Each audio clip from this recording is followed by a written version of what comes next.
Hello everyone, welcome to Shri Physics and Biology classes. I am Abhishek Sharma, Faculty of Physics, ready with the next lecture of 11th class. इसमें हम कर रहे हैं chapter 2 units and measurement, जिसमें हम dimension को पढ़ रहे हैं. तो हमने डायमेंशंस की एप्लीकेशंस कर ली थी, लेकिन कुछ और टाइप के क्वेश्चंस भी डायमेंशन से बनते हैं, वो मैं आपको इस लेक्चर में बताने वाला हूँ.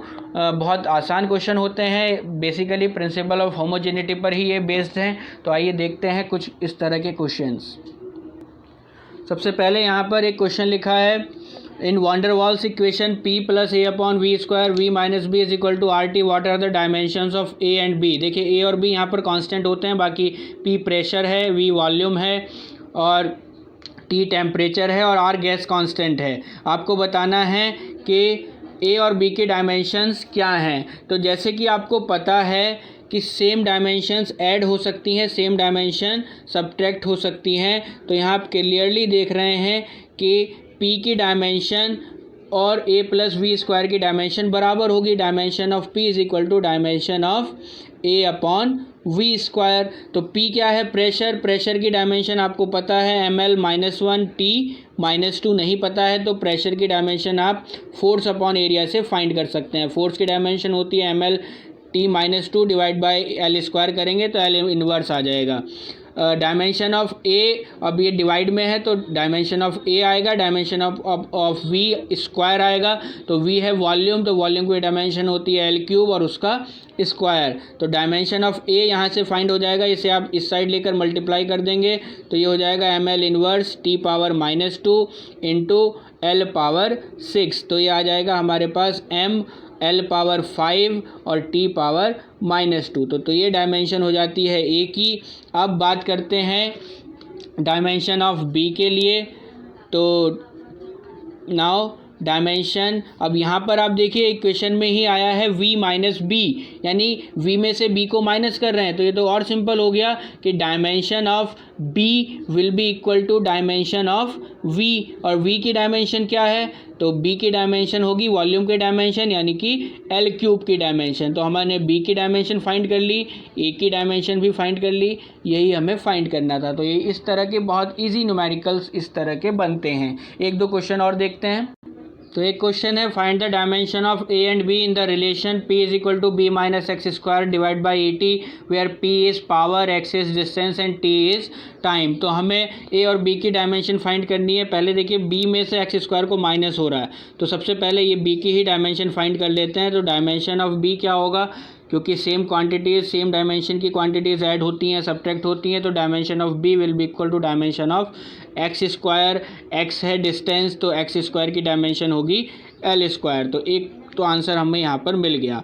अब हमें ए की डायमेंशन फाइंड करनी है. तो p की डायमेंशन इसके डायमेंशन के बराबर होगी, यानी LHS और RHS की डायमेंशन बराबर होगी. तो dimension of p is equal to dimension of b minus X square upon A T. अब p की डायमेंशन प्रेशर पावर है, पावर यानी कि वर्क अपॉन टाइम. तो p की डायमेंशन होती है ml स्क्वायर टी पावर -3. आप फाइंड कर सकते हैं वर्क अपॉन टाइम से.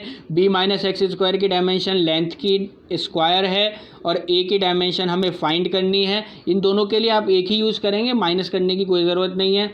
t है टाइम, तो टाइम की डायमेंशन होती है कैपिटल T. तो a की डायमेंशन फाइंड करनी है. a को इस साइड लेकर आ जाइए, बाकी सबको उधर लेने जाते हैं. एल स्क्वायर ये इधर आ जाएगा, तो ये बचेगा ml स्क्वायर T पावर -3 और T. इसे सॉल्व कर लीजिए, ये आ जाएगा m ऊपर जाएगा तो -1. L पावर कितनी बचेंगी? दोनों कैंसिल हो जाएंगे, तो L पावर 0, यहाँ से T पावर -2 बचेगा, ऊपर जाएगा तो वो प्लस हो जाएगा, ये आ जाएगा T पावर 2. तो इस तरह से हमने A की और B की दोनों की डायमेंशंस फाइंड कर ली. नेक्स्ट क्वेश्चन देखते हैं, find the dimensions of a upon b in the relation v is equal to a plus B T, where v is velocity and t is time. तो इस तरह के क्वेश्चन भी आते हैं जहाँ पर आपको कांस्टेंट के रिलेशन में डायमेंशन पूछ सकता है, यानी a अपॉन b या a b की भी पूछ सकता है. तो मेथड वही है, आप a और b की डायमेंशन पहले फाइंड कर लीजिए.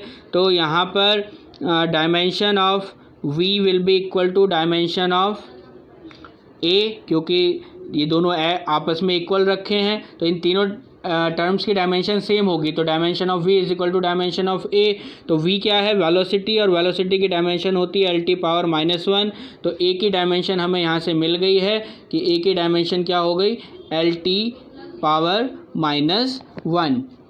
अब b की डायमेंशन फाइंड करने के लिए आप कह सकते हैं कि dimension of a is equal to dimension of bt, या dimension of b multiply by t भी कह सकते हैं। a की डायमेंशन यानी वेलोसिटी की डायमेंशन, b की डायमेंशन फाइंड करनी है और t की डायमेंशन है कैपिटल T। तो b की डायमेंशन आप यहाँ से फाइंड कर लेंगे, ये हो जाएगा lt inverse divide by t, तो ये आ जाएगा lt पावर -2। तो a की डायमेंशन हो गई आपके पास, b की डायमेंशन हो गई।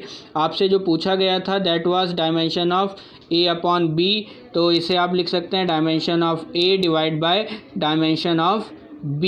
तो a की डायमेंशन lt इनवर्स, b की dimension lt power -2।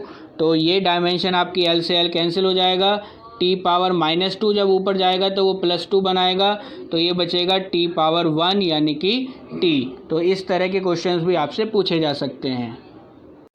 Next question देखते हैं, find the dimensions of a upon b and a multiply b in f is equal to a root X plus B T square. f force है, x distance है, t time है। तो वही principle of homogeneity आपको लगाना है कि dimension of, पहले a और b की डायमेंशन फाइंड करनी है, तो dimension of f is equal to dimension of a root x। तो f फोर्स है, फोर्स की डायमेंशन पता है आपको mlt पावर -2। देखिए आपको ये डायमेंशंस पता होनी बहुत ज़रूरी हैं, तो आपको मैंने जैसे डायमेंशन के टाइम पर ही सजेस्ट किया था कि आप शुरू के 10-15 डायमेंशंस याद कर लें, जिससे आपको बार बार ये फाइंड ना करनी पड़े। a की डायमेंशन इंटू रूट x की डायमेंशन, तो रूट x की डायमेंशन होगा रूट l, या l पावर हाफ में इसे लिख सकता हूँ। तो a की डायमेंशन हो जाएगा ml t power -2 divide bye, ये आ जाएगा l पावर हाफ, और जब ऊपर जाके माइनस होगा तो ये बचेगा ml power half t power -2। इसी तरीके से अब b की डायमेंशन भी फाइंड करनी है, तो f की डायमेंशन को ही इसके इक्वल रख देते हैं, dimension of f is equal to dimension of bt square. f की डायमेंशन वही ml t power -2, dimension of b और डायमेंशन ऑफ t स्क्वायर यानी कि टाइम स्क्वायर। तो b is equal to ml t power -2 divide by t square, तो ये हो जाएगा ml t पावर -4। तो अब हमारे पास जो टास्क था कि हमें a अपॉन b की डायमेंशन फाइंड करनी है, तो उसे dimension of a divide by dimension of b लिख सकते हैं। डायमेंशन ऑफ a हमारे पास है ml power half t power -1/2, sorry -2, 1/2 नहीं है ये, और डिवाइड बाय b की डायमेंशन अभी निकाली है हमने ml t पावर -4। तो m से तो m कैंसिल हो जाएगा, ये l पावर हाफ है, ये 1 ऊपर जाएगा तो बचेगा l पावर -हाफ, और ये t पावर -2 और +4 नीचे से आएगा तो ये हो जाएगा t पावर 2। ठीक है, इसी तरीके से आप a क्रॉस b की डायमेंशन भी निकाल सकते हैं, मल्टीप्लाई हो रही है तो यहाँ पर आपको इन दोनों की डायमेंशंस को मल्टीप्लाई कर देना है। a की डायमेंशन है ml power half t power -2 multiply by ml t power -4, तो ये हो जाएगा m स्क्वायर l पावर 3/2 और t पावर -6। तो इस तरीके से आप इस टाइप के न्यूमेरिकल्स को सॉल्व कर सकते हैं। सो इस तरह से ये डायमेंशन का टॉपिक यहाँ पर फिनिश होता है। मैंने आपको डायमेंशन 50 क्वांटिटीज़ की डायमेंशंस कराई, डायमेंशन के तीनों एप्लीकेशंस और एग्जांपल्स के साथ कराई, और डायमेंशन के जो अदर क्वेश्चंस बन सकते हैं वो मैंने आपको इस लेक्चर में बताए। आप रेफरेंस बुक से और क्वेश्चन ज़्यादा करके देखिए, क्योंकि ये बहुत इंपॉर्टेंट टॉपिक है। इसमें से कोई ना कोई क्वेश्चन आपको, इसमें से बहुत सारे क्वेश्चंस आपको आपके यूटी एग्ज़ाम्स में और हाफ ईयरली एग्ज़ाम्स में ज़रूर मिलेंगे। आपको कोई डाउट है, कोई क्वेश्चन समझ में नहीं आया है, तो आप कमेंट बॉक्स में मेरे से पूछ सकते हैं, या व्हाट्सएप नंबर आपको मेरे चैनल पर मिल जाएगा, आप मेरे से व्हाट्सएप करके भी पूछ सकते हैं। आपको ये वीडियो पसंद आई है तो इसे लाइक करें, अपने फ्रेंड्स के साथ शेयर करें, और कमेंट सेक्शन में मुझे ज़रूर बताएं कि आपको वीडियो कैसी लगी। थैंक यू फॉर वॉचिंग, और अगर आपने हमारा चैनल अब तक सब्सक्राइब नहीं किया है तो इसे सब्सक्राइब करें और बेल आइकन को प्रेस करें। Thank you so much.